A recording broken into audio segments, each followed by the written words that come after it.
In case you didn't know, Subnautica 2 is under some controversy, where there's some issues that's been going on in its development cycle, and it's centering around the executives, or the old executives, of the Unknown Worlds game studio and their new parent company who bought them out in 2021, Krafton.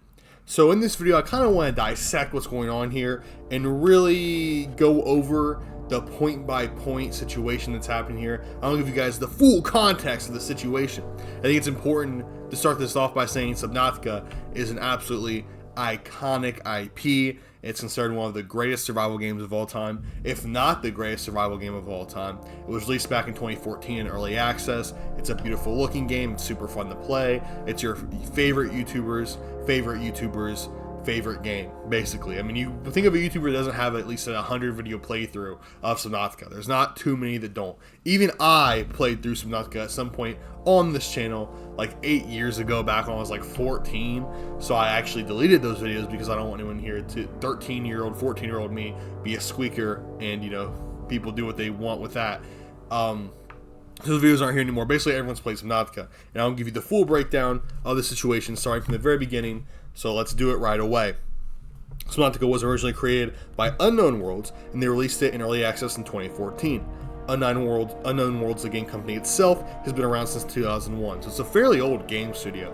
Because, you know, video games weren't nearly as popular as they are now back 20 years ago. So being a company that's lasted 20 years in the game industry is pretty impressive, especially for one that hasn't reached like critical success like Bethesda and some of the other older ones. Unknown Worlds was started by and ran by, up until this point of the current controversy, by Charlie Cleveland and Max McGuire. Subnautica, by 2021, had sold over 6 million copies, becoming Unknown Worlds' by far best-selling game of all time. Now, this is like Subnautica was Unknown Worlds' breakout hit, because before that was a somewhat small studio. All the games it created before Subnautica, to me, were things I've never heard of before. Maybe you've heard of some before. Just look up Unknown Worlds game development list, and maybe you'll see some you recognize, but I personally did not recognize any of their games, and I view Subnautica as definitely their breakout hit. The huge success of Subnautica led to the company Krafton becoming interested in the IP, and eventually Krafton bought the entire company of Unknown Worlds. Krafton had the money to purchase Unknown Worlds due to their own insane success when it came to games like PUBG. Yes, Krafton, the owners of Subnautica, actually created PUBG, which is either the biggest or second biggest battle royale of all time. I know Fortnite is like, oh, it's definitely bigger, but Fortnite was a lot bigger in the West, where PUBG was a lot bigger in the East. So it's like, you know, who was really bigger, who made more money? I don't know. You could probably look it up and find out, but just on this video right now, I didn't check that specifically. I think Fortnite would be a little bit bigger, but PUBG is definitely right there, maybe even surpassing it. Anyway, Krafton bought Unknown Worlds for $500 million and then promised a $250 million incentive to release the next Subnautica name, Subnautica 2, by a certain due date. So $500 million to buy the company, with a potential $250 million more if certain, you know, deadlines were met. Krafton promised an early access version of Subnautica 2 by 2024, a date that has since obviously come and gone. Krafton then suddenly fired the leadership of Unknown Worlds in July of 2025 this year. Ted Gill, Charlie Cleveland, and Max McGuire. Remember, Charlie and Max have been with the company for 24 years at this point. These people have developed this company from the beginning, from the ground up. They've been a part of this company for 20 straight years. They obviously came up with the Subnautica themselves. It's very crazy to lose the company that you've been working for 20 years. But obviously they chose to sell it, so it's really their own fault, because if you never choose to sell the company, you can never be fired from it. Krafton replaced all three of them with Steve Papoutis, who is best known for his work producing the Dead Space series and Callisto Protocol, two very successful games, two pretty good games. Callisto Protocol isn't perfect, but for the most part, it's fairly good. Now, obviously, Dead Space is one of the most iconic horror series in the history of gaming. You have to put respect on Dead Space's name, and he was a major producer in pretty much every single Dead Space related game. Krafton did not originally say why they released the three executives, but did hint at a slow development time being the key issue. And for better or worse, Steve Puptusis has kind of shown that he can hit deadlines, to be honest with you. I'm not going to go and say he's a great producer or a bad producer. To be honest, he's a pretty good record under his belt. But you did kind of rush things with Callisto Protocol at time, so maybe that's what they're looking for, someone to rush some shit along, for better or for worse. There was immediate public outrage as soon as they were let go. While Steve Puptusis can certainly lead successful games and has proven it, people weren't really upset about him becoming the leader of Unknown Worlds and Subnautica. They were more upset and worried that the original direction of the game would be reversed because of the leadership vacuum, or the leadership that had left, because they obviously were the ones in charge of the direction of the game originally and helped create the original Subnautica and were the leads during it. Charlie Cleveland responded saying he was disgusted and surprised that he was suddenly fired after more than 20 years leading the company. He also said that Subnautica was ready for early access and achieved the scheduled timeline, saying that Krafton was holding it back for some reason and that Unknown Worlds would have released the game last year or this year if they had the control to do so. After Charlie's response, Bloomberg reported that Krafton would have owed Unknown Worlds, mostly the executives, Max McGuire, Charlie Cleveland, and Ted Gill, a $250 million bonus if they deliver the product on time. This sparked immediate community backlash, and it was extreme after that came out. Subnautica fans immediately called out Krafton, saying they purposely slowed down development and then fired the execs over it so they wouldn't have to pay the team $250 million. After this is when a major boycott movement started, with many people on online forums claiming to be ready to boycott Subnautica 2 when it drops, for ethical reasons and for monetary and because they questioned the quality of the game after the execs left, and they also were doing it for ethical reasons because they believed they stole this company from these three dudes. This movement actually forced Krafton to respond.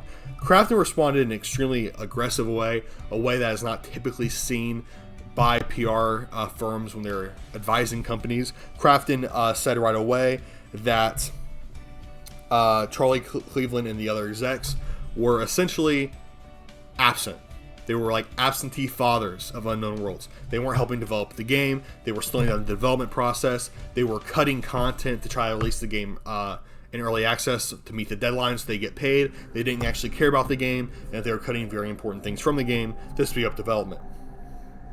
People looked into this statement and discovered that there was a little bit of truth behind it. Charlie Cleveland, had a company that made movies, and one of the movies he claimed to be working on was a spiritual successor to the Elf movie. I don't know why he was making this or why he thought he would be the one to make it. We don't need a spiritual successor to the Elf movie. I don't even know why that would ever fucking exist. He also used AI, at least appeared to use AI, to help craft some promotional material for this movie that he's working on. It's kind of insane.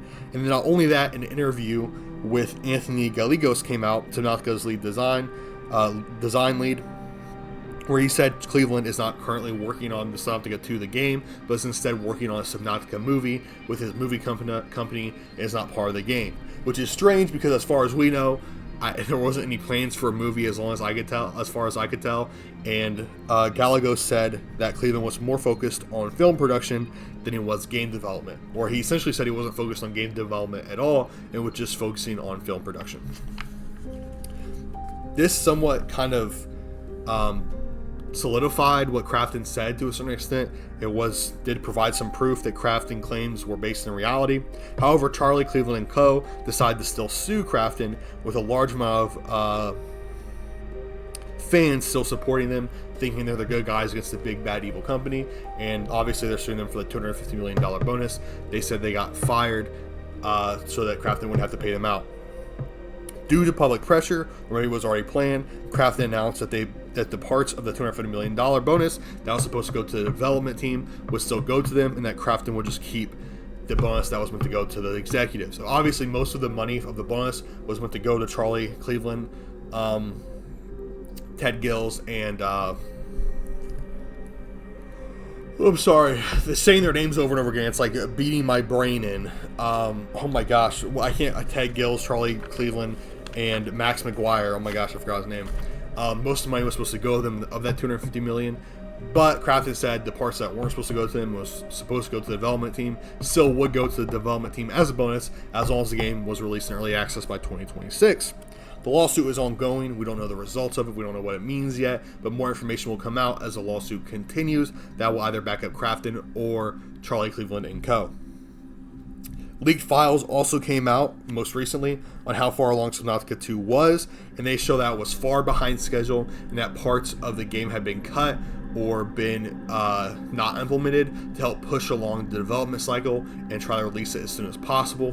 This obviously supports Krafton's claims that Charlie and Co. were kind of just pushing the game to be released as soon as possible so they can get their bonus and weren't actually making a good product for early access.